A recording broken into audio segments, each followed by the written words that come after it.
The morning sun cast long shadows across Willow Creek Valley as Sarah Martinez adjusted her worn baseball cap and checked the time on her phone. 6:30 a.m., and she was already running behind schedule. The old red Chevy pickup truck her grandfather had left her rumbled to life with its familiar growl, a sound that had become as comforting as her morning coffee. Today was market day in town, and the bed of her truck was loaded with fresh vegetables, homemade preserves, and the famous apple pies that had made her family's farm stand a local legend. Before we jump back in, tell us where you're tuning in from, and if the story touches you, make sure you're subscribed, because tomorrow I've saved something extra special for you. Sarah had been running Martinez Family Farm practically single-handedly since she was 18, when her parents died in a car accident that changed everything. Now 25, she had calloused hands that told the story of 7 years of backbreaking work, early mornings, and late nights.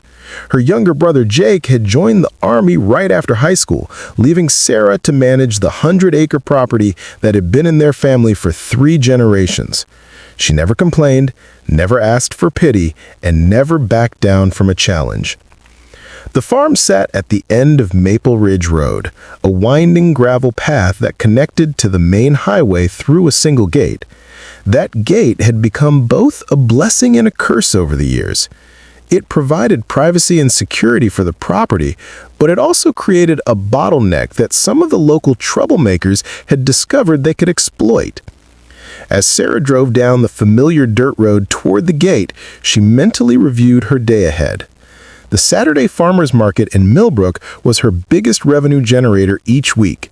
Mrs. Henderson had specifically requested 3 of her apple cinnamon pies, and the Johnson family had pre-ordered 2 dozen of her famous pickled cucumber jars. The success of these sales would determine whether she could afford the new irrigation equipment she desperately needed for the south field. The gate came into view through her dusty windshield, and Sarah's heart sank. 3 teenagers were positioned deliberately across the narrow opening, their expensive mountain bikes lying carelessly on the ground beside them. She recognized them immediately. Tyler Morrison, the mayor's 17-year-old son, Brad Collins, whose father owned the largest construction company in the county, and Kevin Walsh, whose mother sat on the school board. These weren't random troublemakers from the wrong side of town. These were privileged kids who seemed to think their family connections made them untouchable. Sarah had encountered this particular trio before. They had a reputation for harassing local farmers, especially targeting women and older residents who seemed less likely to fight back.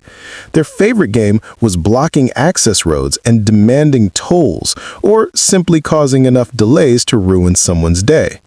The local sheriff's department had received multiple complaints, but somehow these boys always seemed to slip away before any real consequences caught up with them.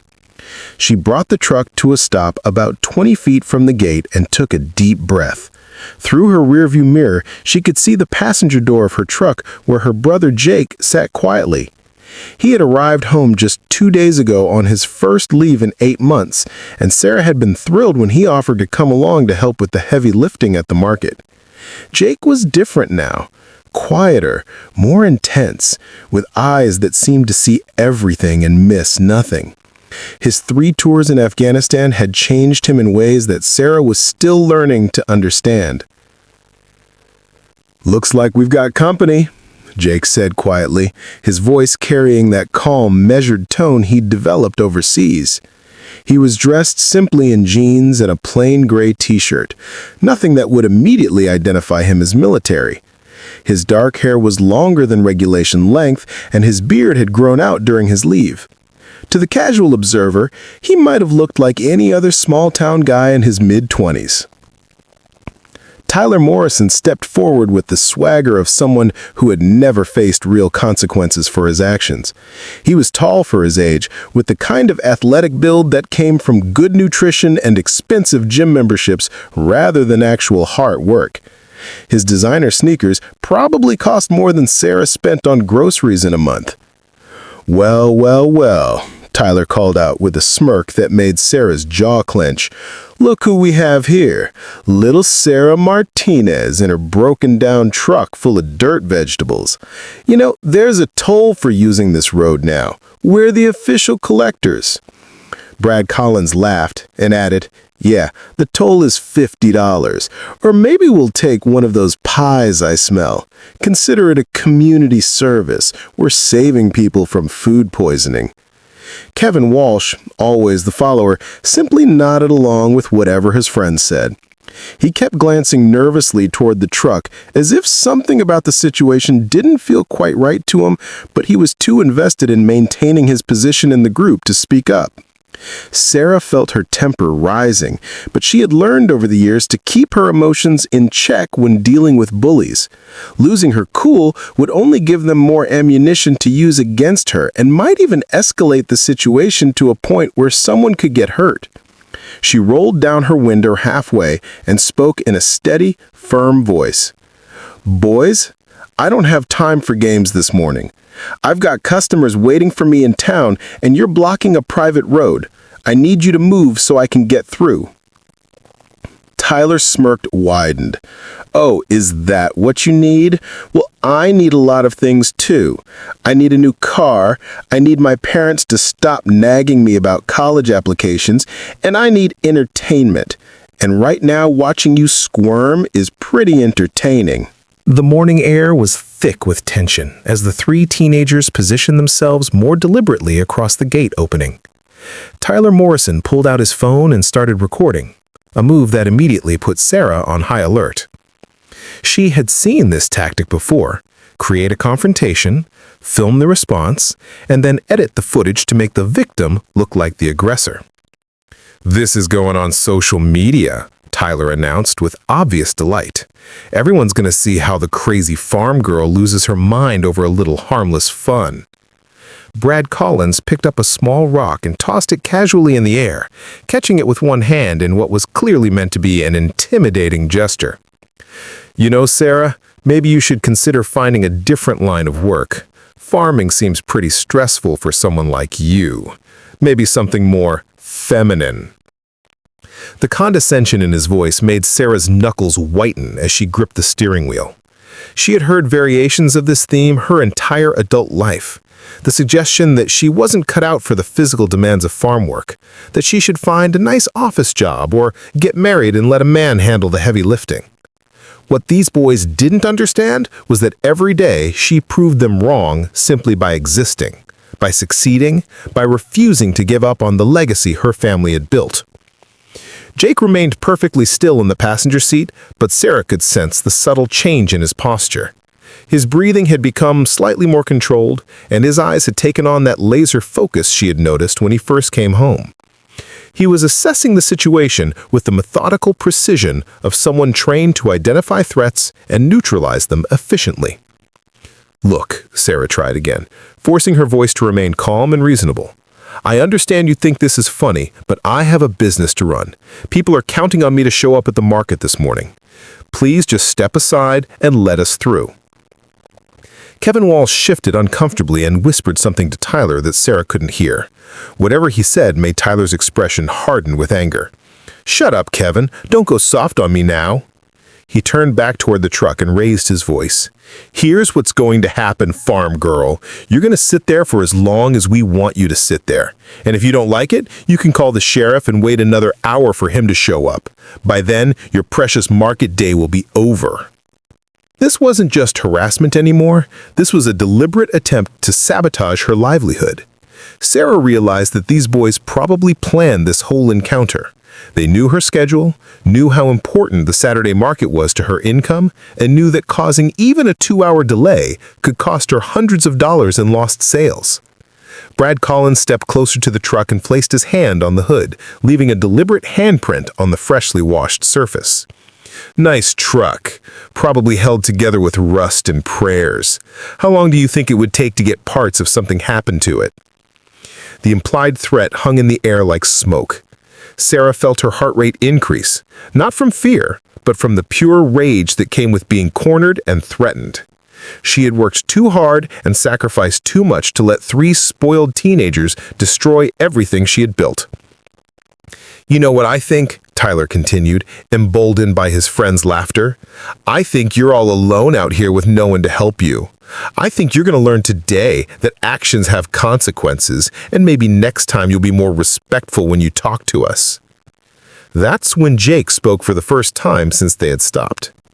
"Is that so?" His voice was quiet, almost conversational, but there was something in his tone that made all 3 boys suddenly look toward the passenger side of the truck with genuine attention. Tyler regained his composure quickly. "Yeah, that's so.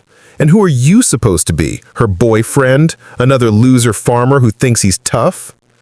Jake opened the passenger door with deliberate slowness and stepped out of the truck. He wasn't particularly tall, maybe 5'10", but there was something about the way he moved that immediately changed the entire dynamic of the situation. His footsteps were silent on the gravel, and he held himself with the kind of balanced readiness that suggested he was comfortable with physical confrontation. "I'm her brother," Jake said simply, his hands hanging loosely at his sides, "and I'm trying to figure out why 3 grown men are threatening my sister." "Grown men. We're just kids having fun, and you don't look so tough to me." Jake tilted his head slightly, studying Brad with the kind of clinical interest a scientist might show when examining an interesting specimen. "You're right about one thing. You are kids, which is why I'm going to give you exactly 1 opportunity to make better choices." Tyler held up his phone, making sure the camera was still recording. "Oh, this is perfect. Now we've got 2 crazy people making threats. This is going viral for sure." 3 seconds, Jake said quietly. 3 seconds for what? Tyler demanded. "To get out of our way." Kevin Walsh took an involuntary step backward, some survival instinct finally kicking in despite the group dynamic that had carried him this far. But Tyler and Brad were too invested in their performance to back down now. "Or what?" Brad challenged, puffing out his chest. "You'll call the cops? You'll tell our parents? Face it, military boy, you're outnumbered and outsmarted." Jake smiled then, expression that didn't reach his eyes, and somehow made him look infinitely more dangerous than any amount of shouting or posturing could have accomplished. "2," he said. The next few seconds unfolded with the kind of precision that only comes from extensive military training and combat experience. Jake didn't rush, didn't shout, didn't make any of the dramatic gestures that Tyler's phone camera was probably hoping to capture. Instead, he moved with the calculated efficiency of someone who had learned to end confrontations quickly and decisively. "1," Jake said, and Brad Collins made the mistake of taking a step forward with his fist partially raised. What happened next would be talked about in Willow Creek Valley for months afterward. Jake sidestepped Brad's clumsy approach with minimal effort, caught the teenager's wrist in one smooth motion, and applied just enough pressure to send him to his knees on the gravel. It wasn't violent, wasn't dramatic, and certainly wasn't the kind of spectacle Tyler had been hoping to film. It was simply effective. "Brad!" Kevin shouted, but he made no move to intervene. Something about Jake's calm demeanor and professional competence had finally penetrated the fog of teenage bravado that had been driving their behavior. Tyler, however, was still too caught up in his own narrative to recognize the shift in dynamics. "You just assaulted a minor," he declared, waving his phone triumphantly. "This is all on video. My dad is going to have you arrested." Jake looked directly into the phone camera with the kind of steady gaze that made Tyler's hand shake slightly. "Your dad is Mayor Morrison, right? Tell him Staff Sergeant Jake Martinez sends his regards. We met at the Veterans Day ceremony last year. Nice man. I wonder what he'll think about his son harassing local farmers." The color drained from Tyler's face as he realized his leverage had just evaporated. Jake continued speaking in that same calm, conversational tone while maintaining his grip on Brad's wrist, not tight enough to cause injury, but firm enough to keep the teenager exactly where he wanted him. "See, Tyler, the thing about recording confrontations is that you need to make sure you get the whole story. Your video shows me defending my sister from 3 young men who were blocking her access to a public road, threatening her livelihood, and making physical contact with her vehicle. Any lawyer worth his degree would call that harassment, intimidation, and possibly destruction of property. Sarah watched from the driver's seat with a mixture of pride and amazement. Her little brother had grown up while he was away, and the man who had returned was someone who could handle situations she had never learned to navigate. More importantly, he was handling it without violence, without losing his temper, and without giving these boys anything they could use against him later. Brad was still on his knees, looking up at Jake with newfound respect and fear. "Let me up," he said quietly. "I won't cause any more trouble." "I believe you, but your friends and I need to have a quick conversation first." Tyler was frantically checking his phone, probably trying to figure out if the footage he had captured would help or hurt his case. Kevin had backed up until he was pressed against his bicycle, clearly ready to flee at the first opportunity. "Here's what's going to happen," Jake continued, his voice carrying the authority of someone accustomed to giving orders that would be followed without question. "You 3 are going to move your bikes, apologize to my sister, and then you're going to head home. Tyler, you're going to delete that video because it shows you committing several misdemeanors that I'm sure your father wouldn't want associated with his re-election campaign." "You can't make me delete anything," Tyler protested, but his voice lacked the conviction it had carried just moments before. I smiled again, that same unsettling expression that suggested he found the situation more amusing than threatening. "You're absolutely right. I can't make you delete it, but I can visit your father's office on Monday morning and show him security footage from the camera mounted on my sister's truck. That footage shows the whole encounter from the beginning, including the parts where you blocked a private road, threatened a local business owner, and put your hands on her vehicle." Sarah's eyes widened slightly. She didn't have a security camera on her truck, but the boys didn't know that, and Jake's bluff was delivered with such conviction that even she almost believed it. Tyler looked at his phone, then at Brad, who was slowly getting to his feet, then at Kevin, who was shaking his head frantically. The group dynamics that had seemed so solid just minutes before were crumbling under the weight of real consequences. "Fine," Tyler muttered, his thumb hovering over the delete button. "But this isn't over." "Yes," Jake said quietly. There was something final in those 3 words that made all 3 teenagers understand that continuing this confrontation would be a serious mistake. Tyler deleted the video with visible reluctance, Brad dusted off his jeans while avoiding eye contact with everyone, and Kevin was already wheeling his bicycle out of the way. "My sister is trying to make an honest living," Jake continued as the boys gathered their bicycles. "She gets up before dawn every day to grow food for this community, and she's never asked for anything from anyone except to be left alone to do her work. If I hear that any of you have bothered her again, we're going to have a much longer conversation." Kevin was the first to speak up. "We won't bother her again. I'm sorry, Sarah. This was stupid." Brad nodded in agreement, his earlier swagger completely gone. "Yeah, sorry. We didn't mean any real harm." Tyler remained silent, but he moved his bike out of the way and climbed on without meeting anyone's eyes. The 3 of them pedaled away down Maple Ridge Road without looking back, their morning adventure having taken a turn none of them had anticipated. Jake walked back to the passenger side of the truck and climbed in as if nothing unusual had happened. Sarah sat in the driver's seat for a moment, processing what she had just witnessed. "Thank you," she said finally. "You don't need to thank me. That's what family does." Sarah put the truck in drive and pulled through the now clear gate, her hands still trembling slightly from the adrenaline of the confrontation. The familiar rumble of the engine and the crunch of gravel under the tires helped ground her as they made their way toward the main highway.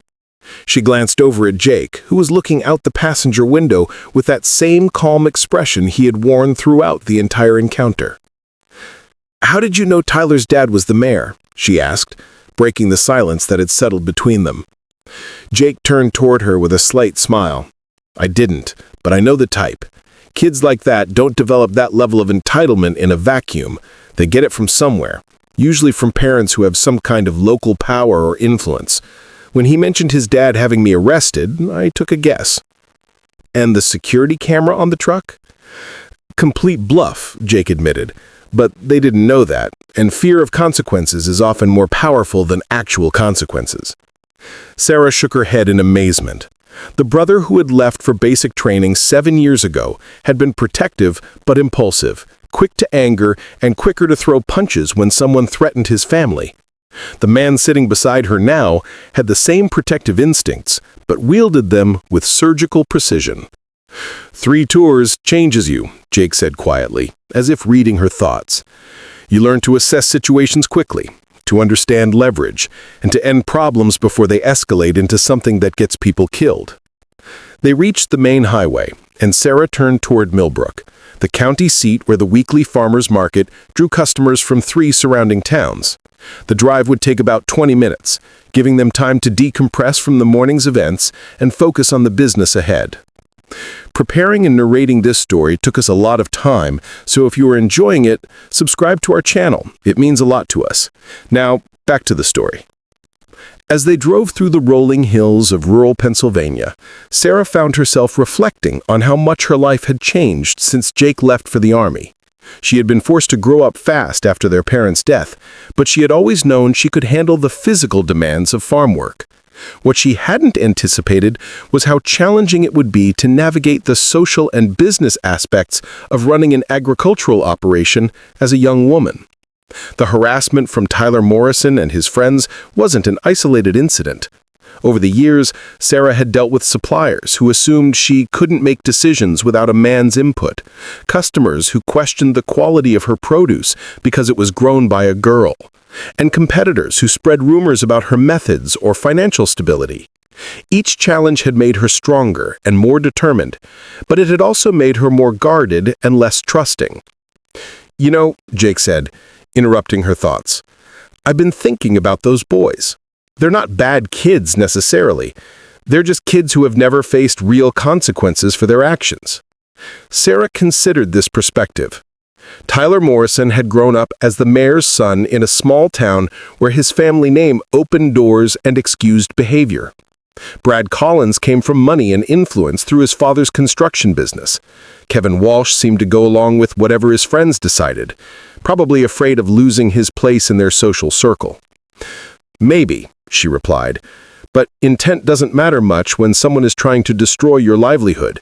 Whether they meant real harm or not, they were perfectly willing to cost me hundreds of dollars in lost sales for their entertainment." Jake nodded thoughtfully. "You're right, and that's why they needed to understand that actions have consequences, regardless of intent. But I also think this was a wake-up call for them. Sometimes people need to encounter someone who can't be intimidated or manipulated before they realize how their behavior affects others." They passed the Walsh Family Farm, a sprawling operation that specialized in corn and soybeans. Sarah noticed Kevin's father working in one of the fields, probably having no idea that his son had spent the morning harassing a neighbor. She wondered if the boy would tell his parents about what had happened, or if he would keep quiet and hope the incident was forgotten. The truck climbed a small hill, and Millbrook came into view in the distance. The town square was already bustling with activity as vendors set up their stands for the weekly market.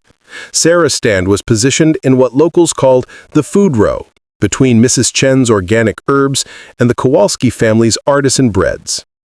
"My regular customers know to get there early," Sarah explained with obvious pride.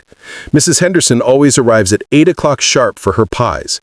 The Johnson family brings their 5 kids and buys enough pickled vegetables to last them the entire week. And there's this elderly gentleman, Mr. Patterson, who comes specifically for my tomatoes because he says they remind him of the ones his mother used to grow." Jake smiled at the warmth in his sister's voice when she talked about her customers. Despite all the challenges she faced, despite the harassment and the financial pressures and the physical demands of farm work, she had built something meaningful. She was feeding her community, preserving traditions, and creating the kind of personal connections that had become increasingly rare in an age of corporate agriculture and online shopping. "You've built something really special," he said. Mom and Dad would be proud.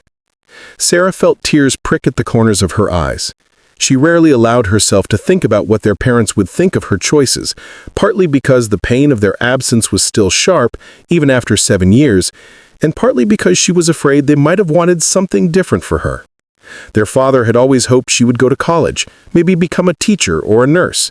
Their mother had worried that farm life was too isolated and physically demanding for her daughter. "I hope so," she replied quietly.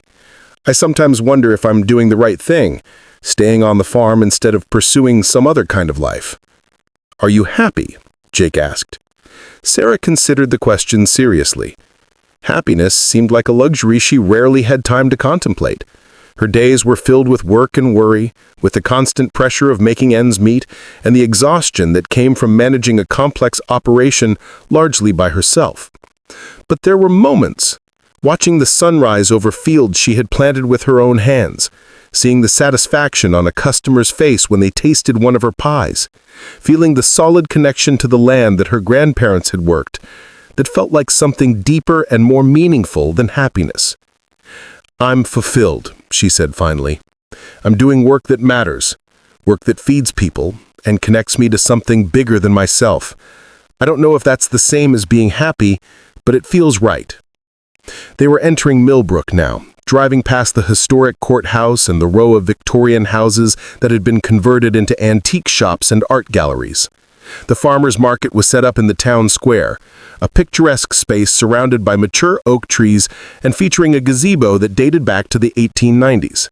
The Millbrook Town Square was already alive with activity when Sarah pulled her truck into the designated vendor area behind the row of white tents. She had been participating in this market for 5 years, and her spot was always the same, third tent from the left in the food vendor row, with easy access for unloading and good visibility for customers approaching from the main street. Jake climbed out of the passenger seat and surveyed the bustling scene with obvious interest. "This is bigger than I remembered," he said, watching vendors arrange their displays and early customers browsing the existing setups. "It's grown every year," Sarah replied, pulling on her work gloves. "During peak season, we get vendors from as far away as Lancaster County, and customers drive here from 3 different states." They began the familiar routine of unloading the truck and setting up the display. Sarah had perfected her arrangement over years of trial and error. The eye-catching items like colorful bell peppers and fresh flowers in front to draw people in, the practical staples like potatoes and onions in easy-to-reach baskets, and the premium items like her famous pies displayed prominently under a small awning that protected them from direct sunlight. Jake proved to be an efficient helper, anticipating what Sarah needed and moving with the same methodical precision he had shown during the morning's confrontation. Within 30 minutes, they had transformed the empty tent space into an inviting display that looked both professional and appealingly rustic. "Sarah Martinez," a familiar voice called out. "I was hoping you'd be here today." Mrs. Henderson approached their stand with her characteristic brisk walk, her gray hair perfectly styled despite the early hour.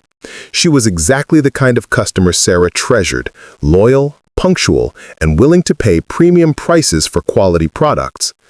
"Good morning, Mrs. Henderson," Sarah replied with a genuine smile. "I have your 3 apple cinnamon pies right here, just out of the oven this morning." "And who is this handsome young man?" Mrs. Henderson asked, eyeing Jake with obvious curiosity. "This is my brother Jake," Sarah said. "He's home on leave from the army." Mrs. Henderson's entire demeanor shifted to one of warm respect. "Oh my goodness, thank you for your service, young man. We're so grateful for everything you and your fellow soldiers do to keep us safe." Jake accepted her thanks graciously, and Sarah watched the easy way he interacted with her customer. Despite the intensity she had witnessed that morning, he had a natural warmth and charm that put people at ease. Over the next hour, their stand experienced a steady stream of customers. The Johnson family arrived with their usual enthusiasm, all 5 children crowding around to help their parents select vegetables, while the youngest, 4-year-old Emma, peppered Sarah with questions about how pickles were made. "Miss Sarah?" Emma asked, with the serious curiosity that only small children could muster. "Why do cucumbers turn into pickles? Do they want to change?" Well, Emma, cucumbers don't really choose to become pickles, but they do it to help people. You see, when we turn cucumbers into pickles, they last much longer and they taste different and special. It's kind of like how caterpillars turn into butterflies. They become something new and wonderful. Emma nodded solemnly, apparently satisfied with this explanation, and ran back to help her siblings choose tomatoes. Jake observed these interactions with growing admiration for his sister. She wasn't just selling produce, she was building relationships, educating children, and serving as a connection point between the urban customers and the agricultural heritage that fed them. Mr. Patterson, the elderly gentleman Sarah had mentioned in the truck, arrived just before 9 o'clock and made his way directly to the tomatoes. He was thin and slightly stooped, but his eyes were bright and alert as he carefully examined each fruit before making his selection. "These look magnificent as always, Ms. Martinez. The beefsteak variety particularly reminds me of my mother's garden in Virginia." "I'm so glad you enjoy them, Mr. Patterson," Sarah replied. "I save the best ones each week specifically for you." "You're too kind," he said, then noticed Jake standing nearby. "And who might this be?" After introductions were made and Mr. Patterson learned about Jake's military service, the older man's eyes took on a distant look. "I served in Vietnam," he said quietly. "Different war, different time, but some things never change. Thank you for your service, son. And thank your sister here for keeping our community fed with food that actually tastes like food should taste." As Mr. Patterson moved on with his carefully selected tomatoes, Jake turned to Sarah with a new understanding. "You're not just running a business, you're providing something these people can't get anywhere else: connection, quality, and continuity." The morning continued with steady sales and warm interactions. Sarah's preserves sold out completely by 10 o'clock, her pies were gone by 11, and she was making good progress through her produce inventory. The financial stress that had been weighing on her shoulders began to ease as she calculated the morning's earnings in her head. Around 11:30, she noticed a familiar figure approaching their stand, and her good mood immediately soured. Tyler Morrison was walking towards them with what appeared to be a middle-aged man in a business suit, presumably his father, Mayor Morrison. "Oh no," Sarah muttered in her breath. Jake followed her gaze and immediately shifted into that alert, ready posture she was beginning to recognize. "Stay calm. Let's see what they want." The mayor reached their stand first, extending his hand towards Sarah with the practiced smile of a politician. He was shorter than his son, with thinning hair and the soft physique of someone who spent most of his time behind a desk, but he carried himself with the confident authority of elected office. "Miss Martinez," he said warmly, "I'm Tom Morrison, Tyler's father. I believe you two had a misunderstanding this morning that I'd like to address." Sarah glanced at Jake, who gave her an almost imperceptible nod of encouragement. "Good morning, Mayor Morrison," she replied, politely but cautiously. Tyler stood slightly behind his father, his earlier cockiness completely absent. He looked uncomfortable and embarrassed, avoiding eye contact with both Sarah and Jake. "I want to apologize for my son's behavior this morning," Mayor Morrison continued. "Tyler has told me what happened, and I want you to know that his actions don't reflect the values our family tries to uphold in this community."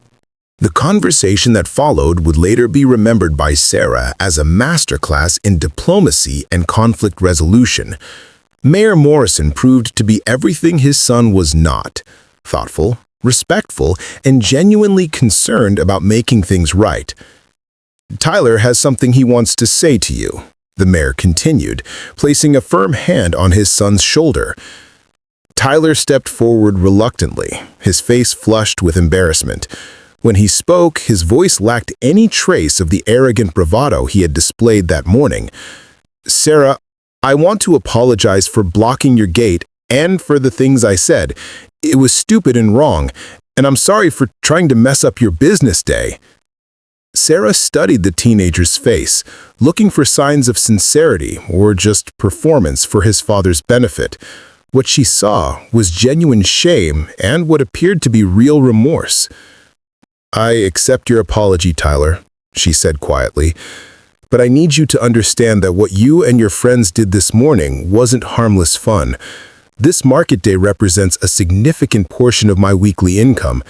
If you had made me miss it, that would have affected my ability to pay for seeds, equipment repairs, and all the other expenses that keep the farm running. Tyler nodded, looking down at his feet. I never thought about it that way. I guess I just saw you as, I don't know, someone who had everything figured out and didn't need to worry about money. Mayor Morrison looked genuinely surprised by this admission. Tyler, Miss Martinez runs a small business. She works harder than most people in this town to make a living. I know that now. Brad's dad told you you've been running that farm by yourself since you were 18. That's actually pretty impressive. Jake had remained silent throughout this exchange, but Sarah could sense him evaluating every word and gesture. His military training had made him expert at reading people and situations, and she trusted his judgment about whether this apology was genuine. Jake, Tyler, can I ask you something?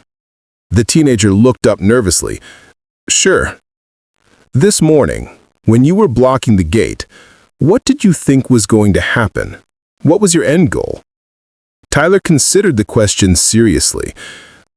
I guess I thought it would be funny to make you mad and maybe get it on video. My friends and I, we do stupid stuff like that sometimes for entertainment. But you knew it would cost Sarah money and stress. You mentioned her missing market day specifically. Yeah, I knew that part. I just didn't care at the time. Jake nodded slowly. At least you're being honest about it. The question now is, what are you going to do differently next time you're bored and looking for entertainment? Tyler looked genuinely thoughtful for the first time since Sarah had known him. I don't know. Maybe find something that doesn't involve messing with other people's lives. Mayor Morrison smiled at his son with what appeared to be genuine pride. That's exactly what I was hoping to hear. The mayor then turned back to Sarah with a more serious expression. Miss Martinez, I want to make sure this never happens again. I've spoken with Brad Collins' father and Kevin Walsh's mother, and all three boys are going to be doing community service for the next month. I was hoping you might consider letting them work at your farm as part of that service. Sarah's eyebrows shot up in surprise. She'd been expecting an apology, maybe a promise that the boys would stay away from her property, but she hadn't anticipated this proposal. Work at my farm? She repeated. With supervision, of course. The idea is to help them understand the value of hard work and to see firsthand what it takes to run an agricultural operation. They need to learn that the food they take for granted doesn't just magically appear in grocery stores. Jake leaned against the display table, clearly intrigued by this turn of events. What kind of work were you thinking? Whatever Miss Martinez thinks would be appropriate. Weeding, harvesting, general maintenance.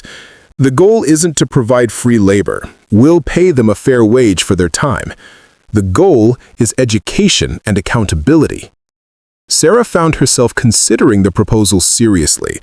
The farm could certainly use extra help, especially with Jake returning to his unit in just a few days. And there was something appealing about the idea of turning this morning's antagonists into allies, or at least into people who understood her perspective. How would you feel about that, Tyler? She asked. Tyler looked nervous but determined. I'd like to try it. I think I need to understand what I was really threatening this morning. And Brad and Kevin? Kevin's already said yes. Brad's parents are making him do it whether he wants to or not, but I think he'll come around once he gets started. Sarah looked at Jake, who gave her an encouraging nod. All right, she said finally. We can try it, but there will be rules. Of course, Mayor Morrison said quickly. First, they work when I say they work, doing what I tell them to do. This isn't summer camp. It's a working farm with real deadlines and real consequences if things don't get done properly. Understood, Tyler nodded. Second, they show up on time, dressed for dirty work and ready to follow instructions without arguing. If any of them gives me attitude or tries to turn this into a game, they're done. Fair enough, the mayor agreed. Third, they need to understand that everything we do on the farm has a purpose. I'll explain why we're doing certain tasks and how they fit into the bigger picture, but they need to listen and learn, not just go through the motions. That sounds perfect, Mayor Morrison said with obvious relief. When would you like them to start? Sarah thought for a moment. Monday morning, 7 a.m. Tell them to bring water bottles and wear clothes they don't mind getting dirty. Tyler looked slightly intimidated by the early start time, but he nodded gamely. 7 a.m., Monday. I'll be there. After the Morrisons left, Sarah and Jake continued working their stand in companionable silence for a few minutes. The morning's events had taken an unexpected turn, and Sarah was still processing the implications of having 3 teenage boys working on her farm. That was well handled, Jake said. You think I made the right decision? I think you turned a problem into an opportunity, Jake replied. Those boys need to learn that their actions affect real people in real ways. Working on your farm might be exactly what they need. Or it might be a disaster, Sarah said with a laugh. Possibly, but if it is, you can always fire them. The rest of the market day passed smoothly. Sarah sold nearly everything she had brought, collected payment for several special orders for the following week, and even picked up 2 new regular customers who had been drawn to their stand by the quality of their display and the positive interactions they observed. As they packed up their empty containers and folded their tables, Sarah reflected on the strange turns the day had taken. She had started the morning facing harassment and potential financial loss, and she was ending it with a successful market day and 3 new employees, however temporary they might prove to be. Jake, she said as they loaded the last of their equipment into the truck. Thank you for being there this morning. I don't know how I would have handled those boys on my own. You would have figured something out, Jake replied with confidence. You always do, but I'm glad I could help. As they drove home through the Pennsylvania countryside, Sarah found herself feeling more optimistic about the future than she had in months. The confrontation with Tyler Morrison and his friends had been resolved better than she could have hoped.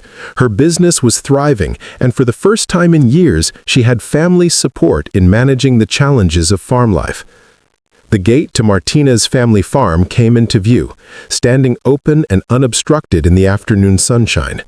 As they drove through it and up the familiar gravel road toward the farmhouse, Sarah allowed herself to imagine what it might be like to have regular help with the endless tasks that farm life demanded. Maybe, just maybe, this unexpected development would turn out to be exactly what she needed. Monday morning arrived with the kind of crisp autumn air that made farm work almost pleasant. Sarah was up at 5:30 as usual, completing her morning chores and planning the day's tasks before her new employees were scheduled to arrive. She had spent Sunday evening preparing a list of projects that would be both educational and genuinely useful. Nothing too complex for inexperienced workers, but substantial enough to give them a real sense of accomplishment. Jake had offered to stay for the first day to help supervise, and Sarah was grateful for his presence. Managing 3 teenage boys who had been her antagonists just days before felt like venturing into uncharted territory. At exactly 7 a.m., she heard the sound of bicycle tires on gravel. Through the kitchen window, she could see 3 figures pedaling up the farm road with obvious reluctance. Tyler Morrison was in the lead, followed by Kevin Walsh, with Brad Collins bringing up the rear and looking like he was being led to his execution. Right on time, Jake observed, joining Sarah at the window. That's a good sign. Or their parents dropped them off at the gate with strict instructions, Sarah replied, but she was secretly impressed by their punctuality.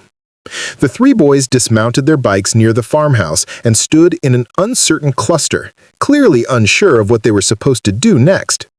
Tyler was dressed in what appeared to be new work clothes, jeans that still had store creases and a t-shirt that had obviously never seen actual work.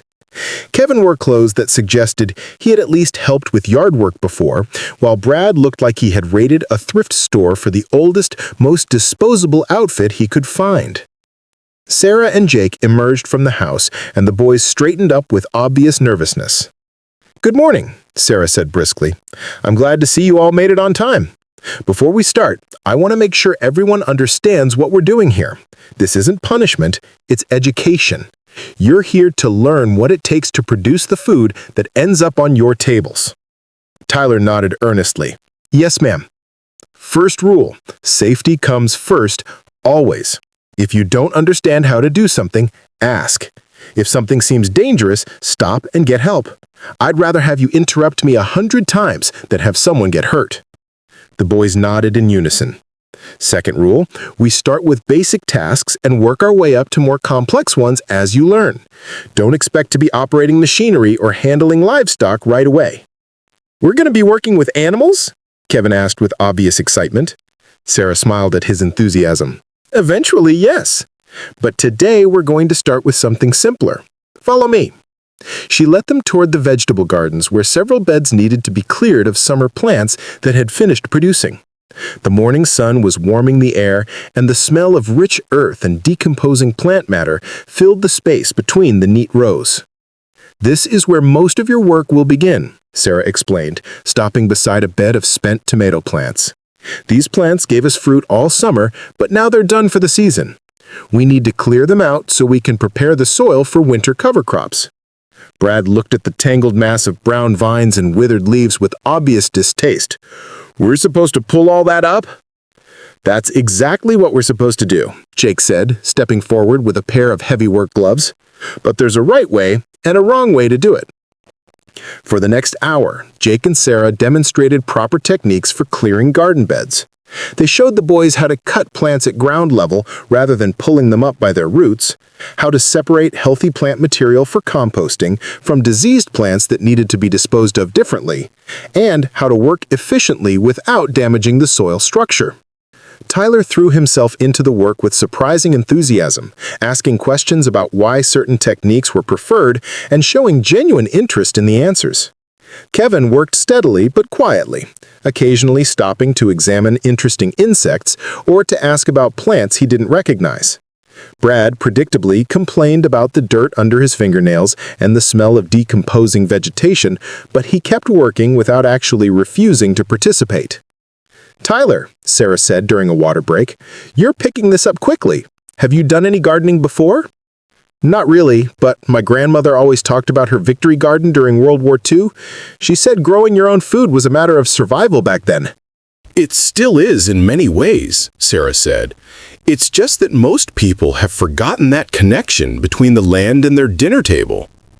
By mid-morning, they had cleared 3 complete beds and had moved on to harvesting late-season vegetables.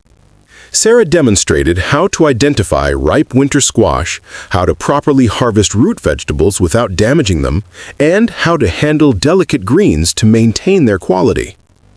Kevin proved to have a natural talent for the more delicate work, carefully harvesting lettuce and spinach with the kind of attention to detail that surprised Sarah. My mom has a flower garden, he explained when she complimented his technique. She taught me to be gentle with plants. Good skills transfer, Jake observed. Taking care of flowers isn't that different from taking care of vegetables. Brad struggled more with the concept of being gentle with living plants, but he excelled at the more physical aspects of the work. When they moved on to harvesting winter squash, his strength and coordination made him the most efficient member of the group. This is actually kind of satisfying, he admitted, loading a wheelbarrow with butternut squash. Like, you can see what you've accomplished. That's one of the things I love most about farm work, Sarah said. At the end of every day, you can point to something concrete that you've achieved. As the morning progressed, Sarah found herself genuinely enjoying the experience of teaching these boys about agricultural work. Their questions were thoughtful, their efforts were sincere, and their growing appreciation for the complexity of farming was obvious. During lunch break, eaten on the farmhouse porch with sandwiches Sarah had prepared, the conversation turned to broader topics. Miss Martinez, can I ask you something personal? Sure. Why did you decide to keep running the farm after your parents died? I mean, couldn't you have sold it and done something easier? Sarah considered the question carefully. It was something she had asked herself many times over the years, especially during the most challenging periods. "I suppose I could have," she said finally, "but this farm represents 4 generations of my family's work. My great-grandparents cleared this land by hand. My grandparents survived the Depression by growing their own food, and my parents taught me that the land doesn't belong to us. We belong to it." "That's kind of beautiful," Kevin said quietly. "It's also practical," Jake added. "Food security is national security. Farmers like Sarah are essential workers, even if they don't always get recognized for it." Brad looked puzzled. "What do you mean, food security?" "Think about it," Jake explained. "If this country couldn't feed itself, we'd be completely dependent on other nations for our most basic need. During World War II, victory gardens, like Tyler's grandmother had, weren't just about saving money. They were about making sure the country could survive if supply lines were disrupted." "I never thought about farming as being important for national defense," Tyler said. "Most people don't," Sarah replied. "But every time you eat something that was grown locally, you're participating in a system that makes our whole community more resilient and self-sufficient." The afternoon brought new challenges as they moved on to maintenance tasks around the farm. Jake showed the boys how to properly repair fence posts, Sarah taught them to identify and address irrigation problems, and all 3 learned basic tool maintenance and safety. By the end of their first day, the boys were tired, dirty, and noticeably more subdued than they had been that morning. But they were also visibly proud of what they had accomplished. "Seam time tomorrow?" Tyler asked as they prepared to leave. 7 a.m. sharp. "And boys, you did good work today. Thank you." As she watched them ride their bicycles down the farm road in the gathering dusk, Sarah felt cautiously optimistic about the experiment they had begun. The teenagers who had tried to sabotage her business just days before were showing signs of becoming genuinely helpful additions to her operation. By the end of the first week, a remarkable transformation had begun to take place. The 3 boys who had arrived Monday morning as reluctant participants in court-ordered community service were developing into something Sarah hadn't expected: actual farmhands with genuine skills and growing investment in the work they were doing. Tyler Morrison had surprised everyone, including himself, by displaying a natural aptitude for the planning and organizational aspects of farm work. He had started keeping a notebook where he recorded planting schedules, harvest dates, and maintenance reminders. On Thursday morning, he had approached Sarah with a detailed proposal for reorganizing the tool shed to improve efficiency. "I've been thinking about workflow optimization," he said, with the kind of earnestness that would have seemed ridiculous coming from him a week earlier. "If we group tools by function and keep the most frequently used items near the door, we could save probably 10 minutes every day just in reduced search time." Sarah had been so impressed by his initiative that she had given him the project as his own, with a small budget to purchase organizational supplies. The results had been impressive. A tool shed that was not only more functional, but actually pleasant to work in. Kevin Walsh had revealed himself to be something of a natural when it came to working with the farm's animals. Sarah's small flock of chickens, 3 goats, an elderly farm dog had all taken to him immediately, responding to his gentle voice and patient movements. "I think I want to study veterinary medicine," he had confided in Sarah on Wednesday, while helping to treat a minor cut on one of the goats. "I never realized how much I enjoyed working with animals until I started coming here." Brad Collins had initially been the most resistant to the work, but he had found his niche in the more physically demanding tasks. His strength and coordination made him invaluable for heavy lifting, fence repair, and equipment maintenance. More importantly, he had begun to take obvious pride in his physical capabilities. "My dad always wanted me to work construction with him, but I thought it was just mindless manual labor. I'm starting to understand that there's actually a lot of skill involved in building things properly." Jake had proven to be an excellent mentor for all 3 boys, combining his military experience with his genuine understanding of farm work to provide guidance that was both practical and philosophical. His presence had also given Sarah a level of confidence in managing the situation that she wasn't sure she would have had on her own. Friday afternoon brought an unexpected visit from Mayor Morrison, who arrived unannounced to check on his son's progress. Sarah was in the middle of teaching the boys about soil testing when she saw the familiar figure walking across the farmyard. "Dad," Tyler called out in surprise, "what are you doing here?" "I wanted to see how you were getting along," Mayor Morrison replied, his eyes taking in the scene of his son crouched in a garden bed with a soil testing kit, his clothes thoroughly dirty and his face animated with concentration. "Tyler's been doing excellent work," Sarah said genuinely. "All three of them have, actually. They've become real assets to the operation." Mayor Morrison looked genuinely moved by this assessment. "Tyler, you look different, more grown up somehow." Tyler stood up, unconsciously brushing dirt from his hands in a gesture that had become automatic over the course of the week. "I feel different, Dad. I'm learning things I never knew I needed to know." "Such as? Like, did you know that the health of the soil determines the nutritional value of the food that grows in it? Or that crop rotation isn't just about preventing diseases, it's about maintaining the natural balance of nutrients in the earth?" Mayor Morrison smiled at his son's enthusiasm. "I did not know that, no. And Miss Martinez has been teaching us about sustainable farming practices that actually improve the land over time instead of depleting it. It's like thinking about the future instead of just the immediate profit." Sarah felt a surge of pride at Tyler's words. He was not only learning the technical aspects of farming, but beginning to understand the deeper principles that guided sustainable agriculture. "Would you like a tour?" Tyler asked his father with obvious excitement. "I can show you what we've been working on." For the next hour, Tyler led his father around the farm with the enthusiasm of a convert, pointing out improvements they had made, explaining techniques they had learned, and describing plans for future projects with the kind of detailed knowledge that impressed even Sarah. When they reached the reorganized tool shed, Mayor Morrison stopped in obvious amazement. "Tyler, did you do this?" "Miss Martinez let me design the layout. We increased storage capacity by about 30% and reduced tool retrieval time by organizing everything functionally." "This is professional quality work," Mayor Morrison said, examining the labeled storage systems and efficient layout Tyler had created. "Tyler has a real talent for organizational systems," Sarah said.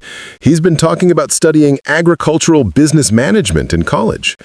Mayor Morrison looked at his son with new respect. "Agricultural business management? It combines business principles with sustainable farming practices. There's actually a lot of opportunity in helping small farms become more efficient and profitable while maintaining environmental responsibility." As the mayor prepared to leave, he pulled Sarah aside for a private conversation. "Miss Martinez, I can't thank you enough for what you've done for Tyler. A week ago, he was directionless, entitled, and frankly heading toward some serious trouble. Today, he's talking about college majors and career paths with more maturity than I've ever seen from him." "Tyler's always had the capability," Sarah replied. "He just needed a chance to apply it to something meaningful." "What would you think about making this arrangement permanent?" Mayor Morrison asked. "Not as community service, but as actual employment. Tyler seems genuinely interested in learning everything he can about farm operations." Sarah looked across the farmyard where Tyler was explaining irrigation principles to Kevin and Brad with obvious expertise and enthusiasm.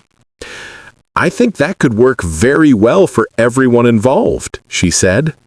3 months later, Sarah stood in the same spot where she had first encountered Tyler Morrison and his friends blocking her gate, but the scene before her now would have been unrecognizable to anyone who had witnessed that original confrontation.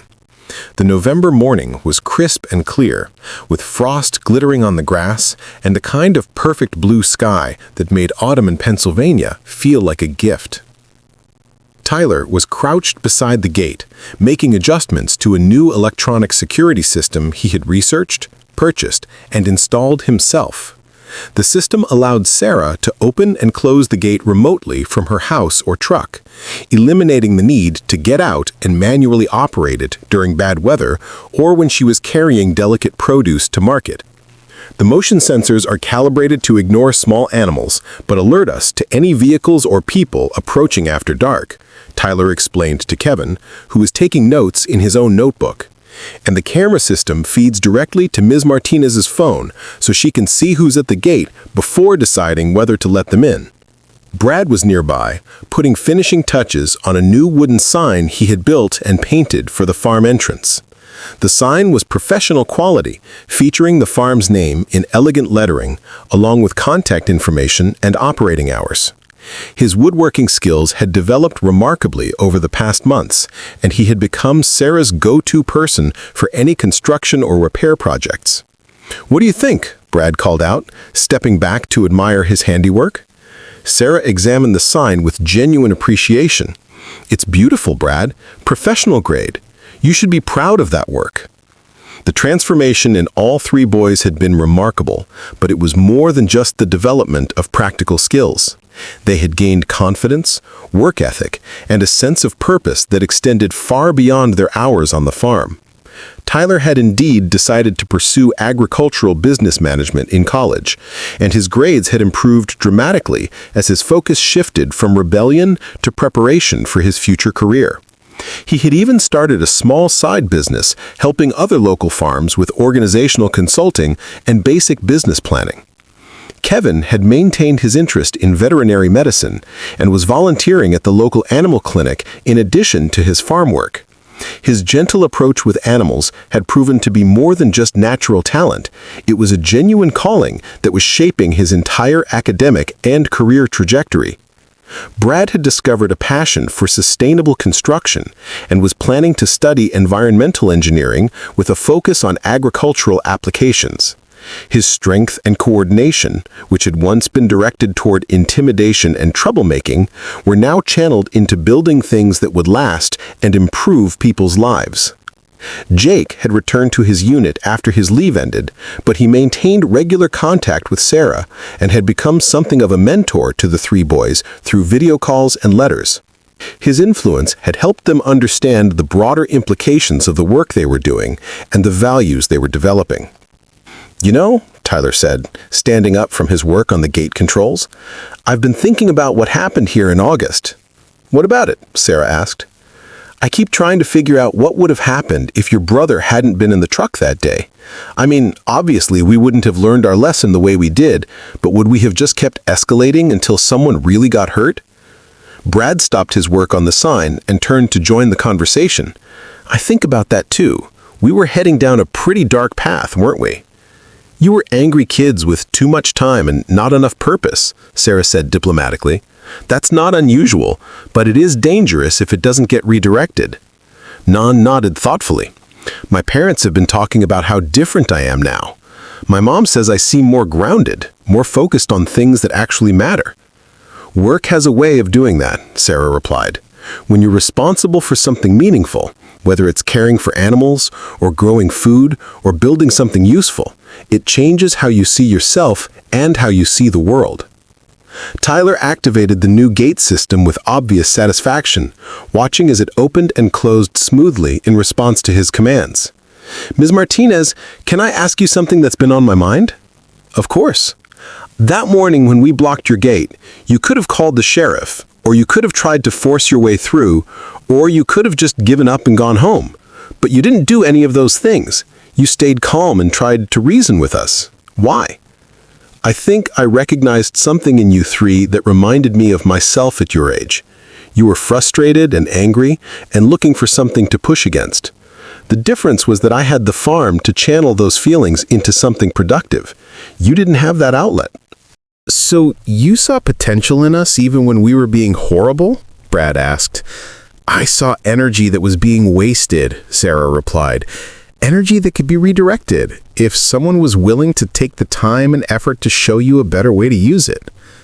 Tyler looked at his friends, then back at Sarah. "We've been talking about this, and we want you to know that working here has been the best thing that's happened to any of us. Not just because we learned skills or figured out what we want to do with our lives, but because we learned what it means to be useful, to contribute something positive. And we want to keep contributing," Kevin added, Even after our community service requirement is officially over, we want to keep working here if you'll have us."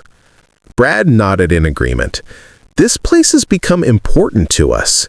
You've become important to us." Sarah felt tears prick at the corners of her eyes. Over the months, these three boys had become far more than employees. They had become something like family, filling a gap in her life that she hadn't even realized existed. "I can't imagine running this place without you now," she said honestly. "You become essential parts of the operation." As they walked back toward the farmhouse together, Sarah reflected on the strange turns life could take. A confrontation that had started with harassment and threats had evolved into something none of them could have predicted. A partnership built on mutual respect, shared purpose, and the kind of genuine affection that comes from working together toward common goals. The Martinez family farm was thriving in ways that went far beyond financial success. It had become a place where young people could discover their potential, where hard work was rewarded with genuine satisfaction, and where the ancient connection between human beings and the land they worked was being passed on to a new generation. 1 year after the gate incident, Sarah Martinez stood at the entrance to the Millbrook Farmers Market, but her role had changed dramatically. Instead of setting up her own single stand, she was coordinating the Martinez Farm Collective, a collaboration between her operation and 3 other small farms that the boys had helped her organize as part of their agricultural business development project. Tyler Morrison approached her with a clipboard and the kind of confident bearing that had replaced his earlier arrogance. He was now officially her business partner, having deferred college for a year to develop what had become a thriving agricultural consulting service for small farms throughout the region. "The Henderson Family Farm delivery is complete," he reported with professional satisfaction. "Their organic herb production is up 40% from last season, and they're projecting a 15% increase in profit margin thanks to the efficiency improvements we implemented." "Excellent," Sarah replied, checking off items on her own list. "And the Wilson Dairy?" "Brad finished installing their new milking station yesterday. They're reporting a 20-minute reduction in milking time per day, which translates to significant labor cost savings over the course of a year." Brad Collins had indeed pursued environmental engineering, but he had also maintained his partnership with the farm through a side business building custom agricultural equipment designed for small-scale operations. His combination of practical construction skills and engineering principles had made him invaluable to farmers throughout the region. Kevin Walsh emerged from behind one of the market stalls, leading a small group of elementary school children on what had become a popular educational tour.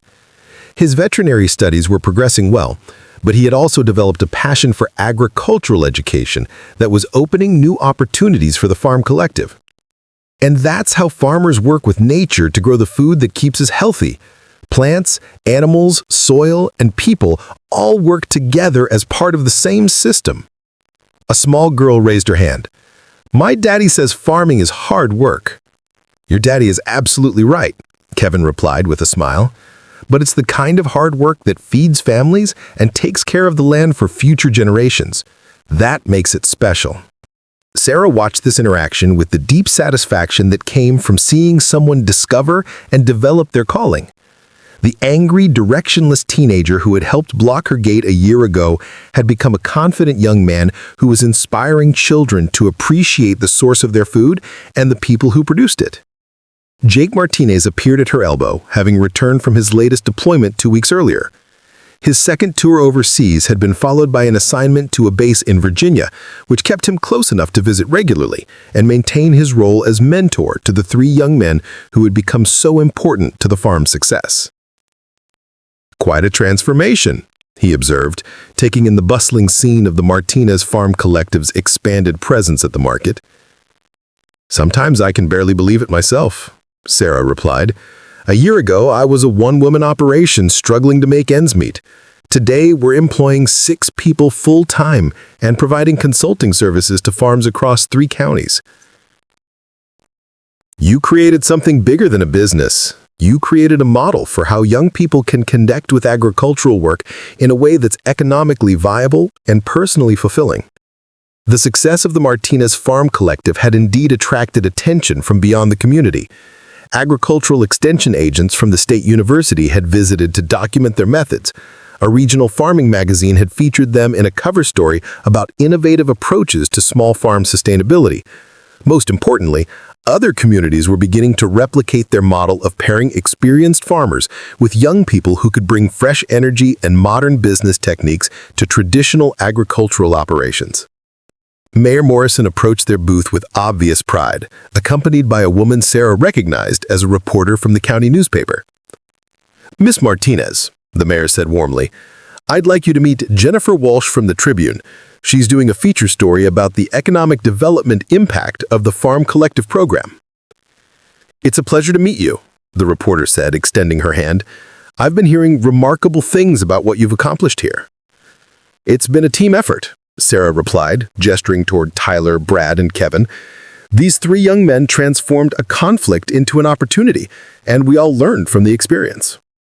"Can you tell me about that original conflict?" the reporter asked. "I understand there was some kind of incident that led to this partnership." Tyler stepped forward, no longer embarrassed by the memory of his behavior a year earlier. "I was an entitled kid who thought it would be funny to harass Miss Martinez and interfere with her business. It was stupid, it was wrong, and it could have had serious consequences for her livelihood." "What changed?" the reporter asked. "Two things," Tyler replied thoughtfully. "First, Miss Martinez's brother helped me understand that actions have consequences, regardless of intent. Second, Miss Martinez herself showed me that there was a better way to channel my energy into something constructive instead of destructive." Brad nodded in agreement. "We learned that the things we took for granted, food, community, economic stability, don't just happen automatically. They require work, planning, and people who are willing to take responsibility for maintaining them." Kevin added, "And we learned that meaningful work, work that serves other people and connects you to something bigger than yourself, is actually incredibly satisfying in ways that just having fun or getting attention never could be." The reporter scribbled notes rapidly, clearly intrigued by the story. "So you're saying that what started as harassment turned into a successful business partnership?" "More than that," Sarah said. "It turned into a model for how conflicts can be resolved through understanding, education, and mutual investment in positive outcomes. Instead of punishment that creates resentment, we focused on education that creates growth." Jake stepped forward to add his perspective. "What Sarah created here is essentially a civilian version of what the military does at its best. It takes young people with energy and potential, gives them structure and purpose, and helps them develop into leaders who can contribute positively to their communities." "And the economic impact has been significant?" the reporter asked. Tyler consulted his clipboard with obvious pride. "The Martinez Farm Collective has increased agricultural productivity in our region by an average of 18% across participating farms. We've created 12 full-time jobs and numerous part-time opportunities for young people. And we've helped establish supply chains that keep more food dollars in the local economy instead of flowing to distant corporations." "But the most important impact," Sarah added, "has been showing young people that agricultural work can be intellectually challenging, financially rewarding, and personally meaningful. We're not just growing food, we're growing the next generation of agricultural leaders." As the reporter finished her interview and moved on to speak with other vendors, Sarah found herself standing with Tyler, Brad, Kevin, and Jake, looking out over the bustling farmers market that had become such an important part of their weekly rhythm. "You know," Tyler said, thoughtfully, "I've been thinking about something Miss Martinez said that first day we worked on the farm. She said that the land doesn't belong to us, we belong to it." "What about it?" Brad asked. "I think I finally understand what she meant. We're not separate from the systems that sustain us. We're part of them. And when we take responsibility for maintaining and improving those systems, we become better versions of ourselves." Kevin smiled at his friend's insight. "That's exactly what I've been trying to explain to the kids I work with. When you understand that you're part of something bigger, whether it's the food system, the local economy, or just your community, you start making different choices." Brad nodded thoughtfully. "And you realize that the work itself becomes the reward. Like, I used to think success meant having enough money to avoid doing anything difficult. Now I understand that success means doing difficult things well and knowing that other people benefit from your efforts." Sarah felt a deep sense of satisfaction as she listened to these young men articulate principles that had taken her years to fully understand.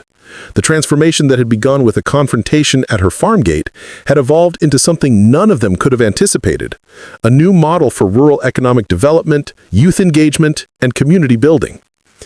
"Speaking of doing difficult things well," Jake said with a grin, "I have some news to share." All eyes turned to him expectantly. "I've decided not to re-enlist when my current contract expires. I'm coming home permanently to help expand the Farm Collective program." Sarah's face lit up with joy and surprise. "Jake, are you serious?" "Completely serious. I've been thinking about it for months, and watching what you've built here has convinced me that this is where I can make the biggest difference.